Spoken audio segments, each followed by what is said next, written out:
네, 김종호 교수의 바이블 스터디에 오신 여러분들을 환영합니다.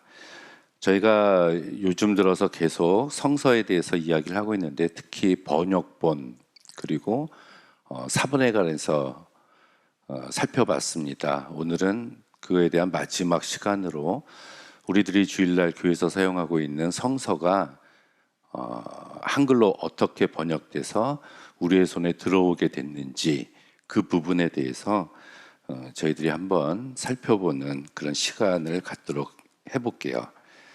구약 성서의 한글 번역본들이라는 제목입니다.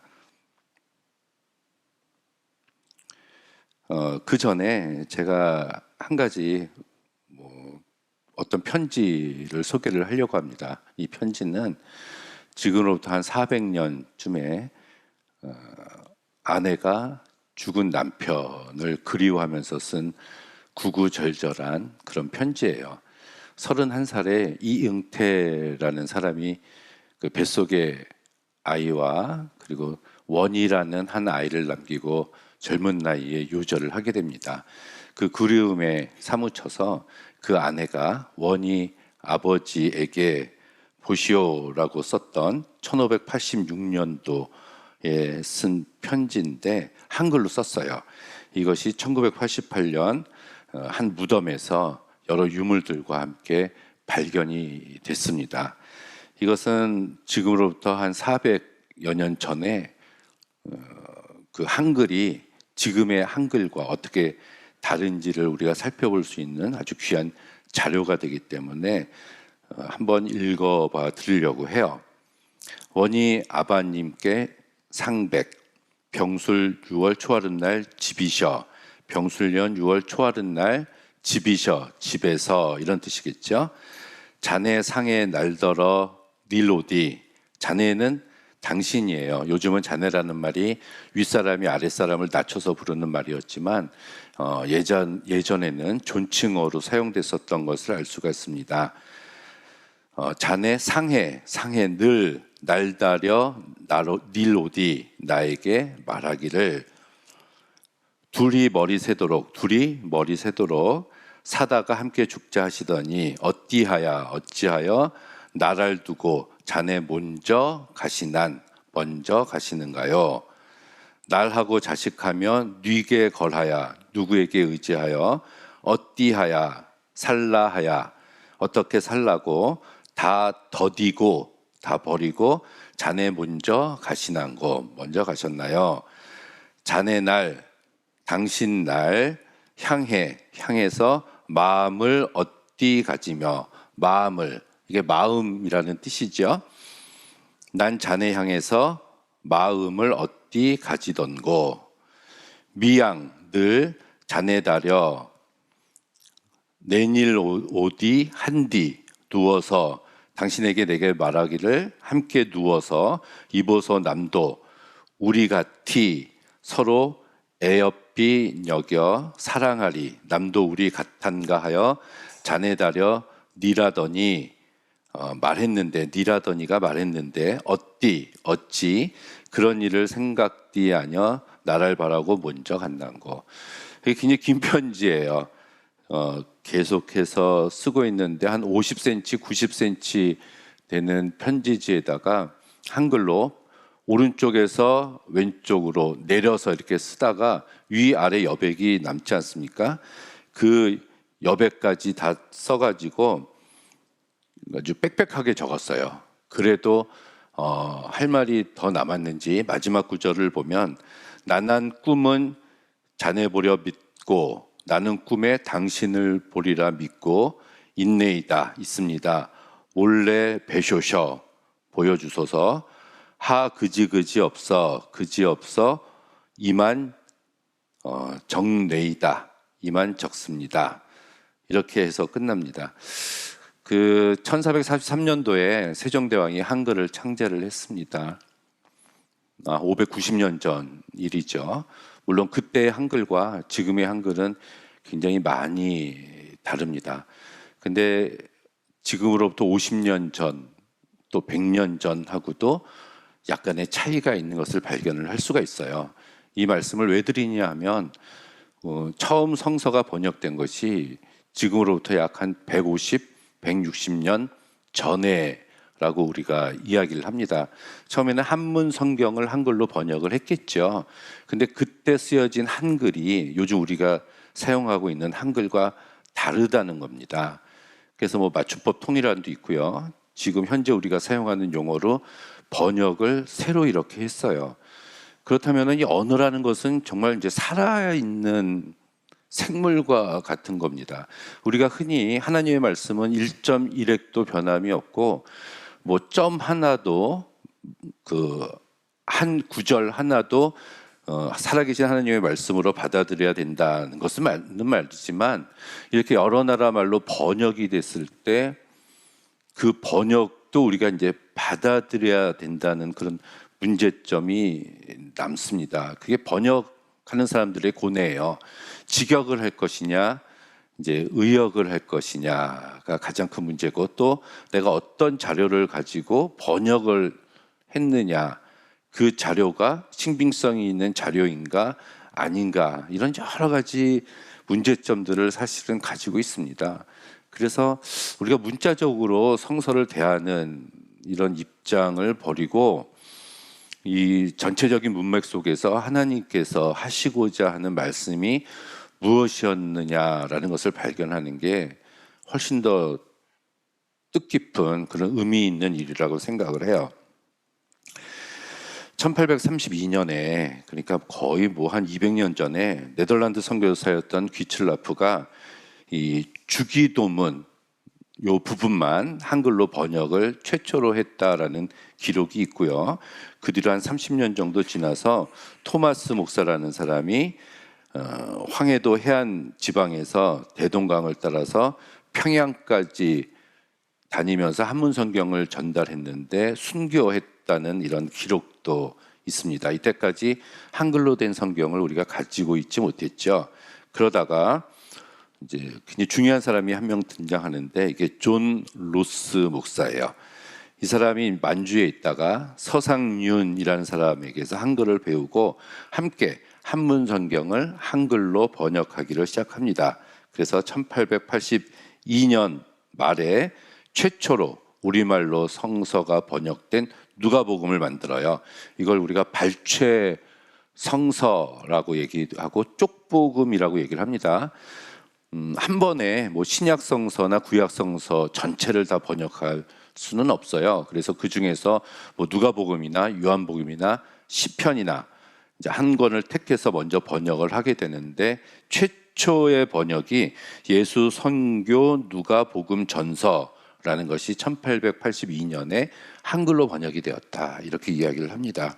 그리고 나서 5년 정도 지나서 예수 선교 전서라는 이름으로 신약 성경이 완역이 됩니다. 이때가 1887년도예요. 물론 지금 우리가 쓰고 있는 한글하고는 굉장히 틀리겠죠. 띄어쓰기가 맞지 않았고 어법도 잘 맞지 않았어요. 그리고 여기에는 또 시편에 대한 가사가 15편 정도 이제 실려 있는 것도 이 당시에 이루어졌던 일이라고 봅니다. 그러다가 1883년 4월에 일본에서 미국 성서공회가 한문으로 된 사복음서와 사도행전의 이두로 토를 박아서 약 한 3,000부 정도를 인쇄를 했어요. 이게 토를 다는 작업을 맡았던 당시 관비 유학생 이수정이라는 사람이 있었는데 이 사람이 1884년도에 마가복음을 한글로 번역을 했고 아마도 언더우드 아펜젤러가 그 성경을 가지고 이제 인천에 상륙한 것이 아닌가 이렇게 봅니다. 이것은 만주에서만 한글로 된 성서 번역 작업을 시행한 것이 아니라 일본에서도 이렇게 이제 그리스도인들이 여러 곳에서 동시다발적으로 성서를 번역하는 작업을 착수하고 있었다라고 볼 수가 있습니다. 그래서 지금까지 모두 신약 성서가 먼저 번역이 되었어요. 아무래도 성서를 번역할 때 이 구약보다는 신약 성서를 이제 먼저 하고, 구약의 최초는 이 피터스라는 사람에 의해서 시편 140편 중에서 62편을 골라서 번역한 시편찰요라는 책이 발견이 되었습니다. 이게 1898년도, 이때까지만 해도 구약성서를, 우리나라 말로 된 구약성서를 가지고 있지 못했습니다. 그래서 장로교 최초의 찬송가였던 찬성시 1905년도에 여기에 피터스의 시편 찬송가 가사 15편이 실려 있다고 해요. 그러다가 이제 드디어 이제 선교사들을 중심으로 해서 성경 번역 위원회가 구성돼서 1910년도에 신약을, 1911년도에 드디어 구약을 모두 번역해서 출판이 됐습니다. 이것을 우리가 구역이라 그래요. 그리고 이거는 계속해서 개정 작업을 갖춥니다. 그래서 구약 성경, 구역, 옛날에 번역했다 그래서 구역이라고 하는데, 신약인 경우에는 1904년, 6년, 9년에 부분 개편했고, 구약도 22년, 24년, 25년, 29년에 부분적인 수정을 했어요. 그래서 이때 나온 책들을 성교 전서, 옛번역 또는 구역이라고 부릅니다. 그러다가 이제 드디어 1938년에 개역 성경이라는 책이 이제 아주 등장을 하게 되는데, 이게 저희들이 이제 사용하고 있는 그 성서의 밑바탕이 되는 성경이라고 볼 수가 있습니다. 1차로 1938년에 성경 전서 개역이라는 것으로 이제 개역을 했고, 여기서 표준말로 고치는 작업이 있었습니다. 그래서 아래 아자도 이때 없어진 걸로 봐요. 그 전까지만 해도 하늘을 하날로, 아버지를 아바지로, 아까 원효엄마 편지에서도 아바지라고 쓰여 있지 않습니까? 땅에서도, 땅해서도, 오늘날을 오날날, 우리를 우릴날, 권세, 권쉐를 권세, 이런 식으로 바꾼 이 성경이 이 개역 성경이다라고 보시면 됩니다. 그러다가 또 1948년도에 한글 맞춤법 통일안이 나왔습니다. 우리가 해방이 되고 나서 이때 한글 맞춤법 통일안에 맞춰서 성경을 다시 표기를 고치고 선질해서 나온 게 성경전서 개역 한글판 1952년. 이것을 우리가 굉장히 오랫동안 이 성경을 사용했었던 것으로 알 수가 있습니다. 이거는 제가 아직도 쓰고 있는 성경이에요. 사실은 1952년 판을. 여기서 한글판이라는 이름은 국한문판과 구별하려고 쓴 것이 아니라 성경의 표기를 성경개역에서 쓰던 옛 철자법을 버리고 한글 맞춤법 철자법에 따랐다. 그래서 한글판이다. 이렇게 이야기를 한 겁니다. 그러다가 61년에 나온 조금 더 손질한 게 61년에 나온 성경전서 개역 한글판이라고 볼 수가 있어요. 이 성경이 그러다가 이제 한 번 더 이제 개정을 하게 돼요. 그게 얼마 되지 않았습니다. 1998년도예요. 이때는 제가 98년도면 얼마 되지 않잖아요. 제가 신학대학을 가고 졸업하고 신대원 공부하고 이제 THM 공부를 하고 시작하고 그랬을 때인데, 이때 이제 개역 성경의 여러 가지 또 표현들이 현대어랑 맞지가 않기 때문에 부분적으로 개정을 해야 된다고 해서 그때 이제 시작을 해서 이때 나온 책이 개역 개정이라는 것이고, 이것이 오늘날 여러분들이 가지고 있는 교회에서 사용되고 있는 성경이 이 개역 개정판입니다. 각 교단에 이제 사람들이 모여서 이제 개역 개정, 그냥 개역 성경이 1961년도 판이 이제 문제점이 좀 있다. 그래서 개정을 하자 하고 개정을 해서 내놓은 성경책이에요. 보면은 뜻이 하늘에서 이룬 것 같이, 우리 이거 잘 알고 있는 표현이잖아요. 근데 개정에서는 뜻이 하늘에서 이룬 것 같이, 이루어진 것 같이 땅에서도 이루어지이다. 이렇게 수동태 문법에 맞게 번역을 했고, 고어나 한자어는 우리말로 고치고 장애인 차별 용어도 이렇게 고쳤습니다. 뭐 가라사대를 이르시되, 가로대를 이르되, 그리고 뭐 아바 아버지를 뭐 아빠 아버지 이런 식으로도 표현을 했고요. 또 이제 소경 이런 거는 맹인이라는 단어로 고쳤어요. 그거 말고는 이제 구어체의 형식을 계속해서 따랐지만 이 개역개정도 사실은 완벽하게 개정이 된 성경이라고 보기는 어렵습니다. 이 번역이라는 게 그렇다고 제가 말씀을 드렸죠. 그래서 그 이후에도 여러 교단들이 이제 지적을 했어요. 그래서 또 더 수정해야 된다 하면서 오늘날에도 여전히 더 수정을 하자는 요구들이 이제 나오고 있습니다. 우리들이 서점에 가서 기독교 서점에 가서 성경책을 살 때 대부분 나와 있는 성경책은 이 개역 개정판이라고 보시면 됩니다. 그러다가 1967년에 새번역이라는 것이 나왔어요. 대한성서공회가 이 개역 성경에 익숙하지 못한 젊은이들을 위해서 그들을 전도하기 위해서 출판을 했다는 거. 특별한 의의는 한국인 학자들이 이제 원전을 보고 직접 번역했다는데 의의가 있습니다. 하지만 강단용어로는 거의 사용하고 있지 않고요. 뭐 마태복음도 마태가 전한 복음서, 마가복음도 마가가 전한 복음서, 로마서는 로마 사람들에게 보내는 편지 이런 식으로 제목을 달아놨는데 뭐 친숙하지는 않아요. 그러다가 이제 그 유명한 공동 번역이라는 것이 1977년도에 나옵니다. 개역 성경 자체가 본래 원어 성경이 아닌 영어 성경과 한문 성경을 기초로 해서 번역이 되었습니다. 그리고 외국 선교사들을 주축으로 번역되었다는 것에 대한 한계점들이 있었어요. 그래서 1968년도에 대한성서공회가 BHK, 그러니까 레닌그라드 비평판이죠.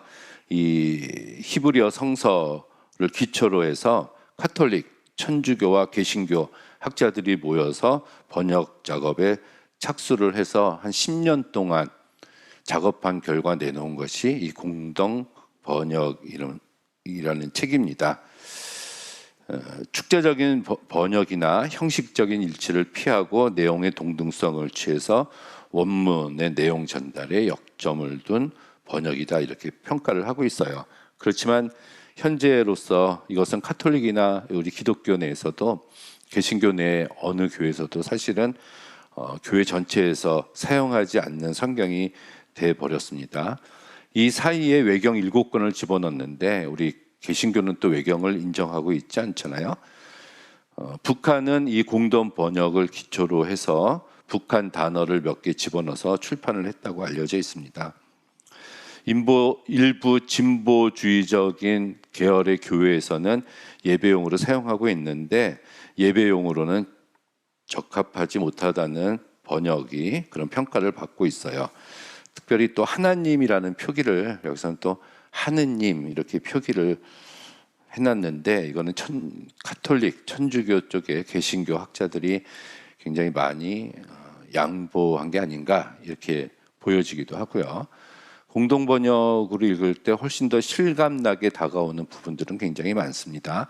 예언서 같은 것들도 보면은 이스라엘 백성들의 죄가 훨씬 더 적나라하게 표현돼 있고 재미있는 것은 아가서를 읽어 보면은 우리 기독교인들이 청년의 시기에 연애 편지를 쓸 때 성서를 인용해서 쓰는 연애 편지에 아가서 본문을 많이 사용하는데 이 공동 번역의 아가서를 보면은 아주 멋진 연애 고백이 될 수가 있습니다.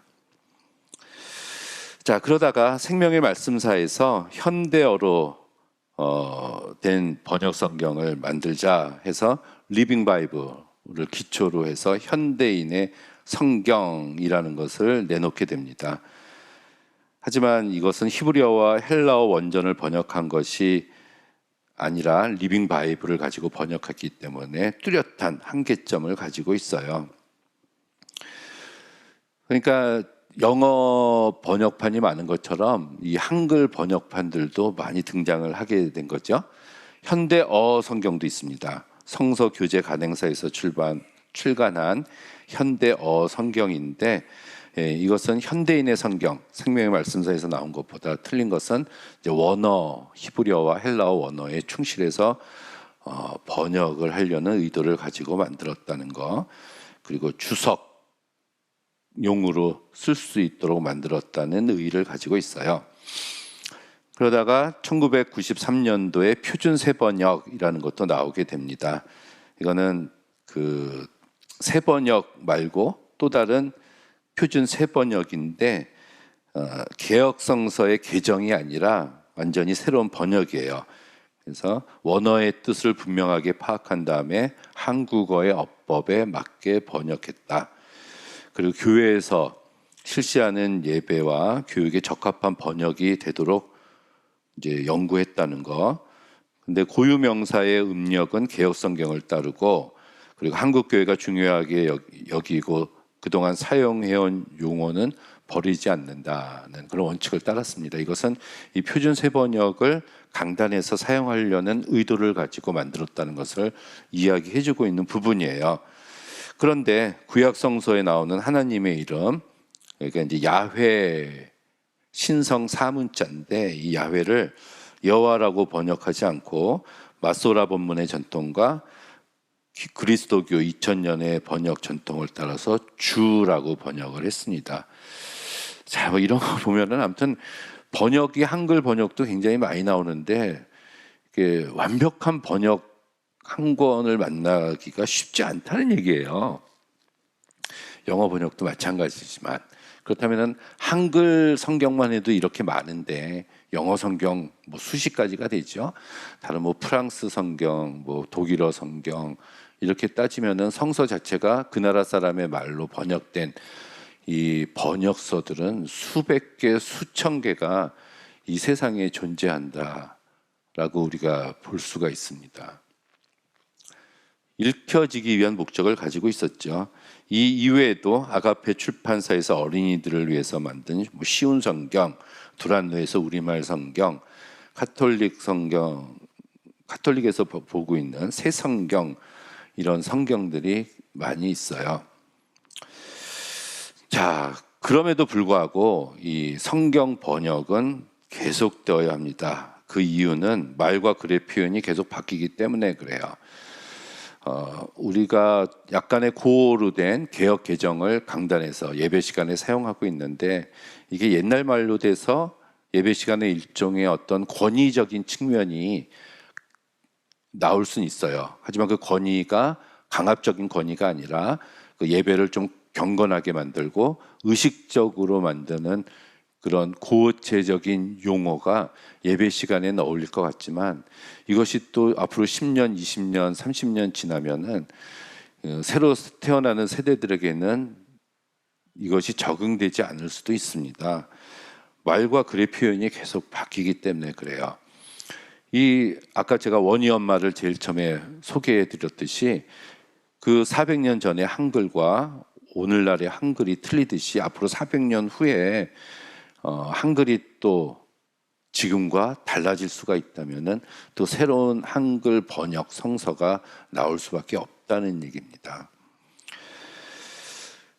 성서 번역이 계속되어야 하는 이유는 잘못 번역된 곳이 또 계속해서 발견되어지고 있고요. 부정확하게 번역된 것도 이제 바로 잡아야 하기 때문에 그래요.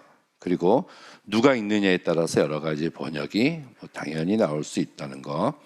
그리고 성경 원문에 대한 연구와 발전, 예전에 몰랐는데 성서 원어를 연구해 보니까 이런 의미가 있구나 해서 그것을 발견하게 되면은 또 새로운 번역이 되니까 그것도 우리들이 해야 될 중요한 작업이라고 보여집니다. 자, 그럼 이제 어떻게 해야 될까요? 저는 아까 말씀드렸듯이 개역 성경을 가지고 있습니다. 1950년, 60년대 나온 성경이죠. 개정이 되기 전인데 그 성경은 제가 한 70년대 한 중반 정도쯤에 이제 서울의 종로서적이라는 곳에서 이제 구입한 성경이고, 그 단어를 한문으로 적혀져 있는 성경이에요. 중국어 성경이 아니라 한문 성경이 아니라 한글 성경인데 단어만 한자로 쓰여진 성서다. 근데 그 성경도 제가 읽다 보면은 보통 개역 성경이랑 몇 글자 틀리는 것을 제가 이렇게 발견을 하기도 했습니다. 근데 저는 아직도 그 성경을 사용을 하고 있어요. 이게 모든 교인들이 사실은 이제 개역 개정으로 바꿔서 교회에서 사용하는데, 저는 제 성경책은 개정역이 아니라 예전의 개역 성경입니다 하면서 이제 먼저 소개를 하고 성서를 읽고 또 설교를 하고 그렇게 합니다. 굳이 뭐 바꿀 필요는 없을 것 같아요. 나는 현대어로 된 말이 좋아. 그러면 표준세번역이나 뭐 현대인의 성경을 가지고 들어가서 예배를 드려도 되고요. 나는 옛날 게 좋아. 그러면은 개역 개정 성경을 구입해서 읽으시면 됩니다. 또 한 구절, 두 구절을 읽을 때 우리가 우리말이나 현대어로 된 거나 약간의 고어로 된 것, 이런 것들을 감미해서 비교해서 읽어보면은 이제 훨씬 더 하나님의 뜻을 발견하는, 더 잘 발견할 수 있는 그런 기회가 되기도 해요. 중요한 것은 어떤 성경을 가지고 있느냐가 아니라 내가 그 성경책을 얼마나 사랑하고 내가 얼마나 그것을 읽고 또 내가 읽은 만큼 그 말씀대로 어떻게 살아가야 되느냐가 훨씬 더 중요하겠죠. 여러분이 가지고 있는 이 성경책을 사랑하셔서 항상 품에 다니고 계속해서 읽는 여러분이 되시기를 간절히 바랍니다. 감사합니다.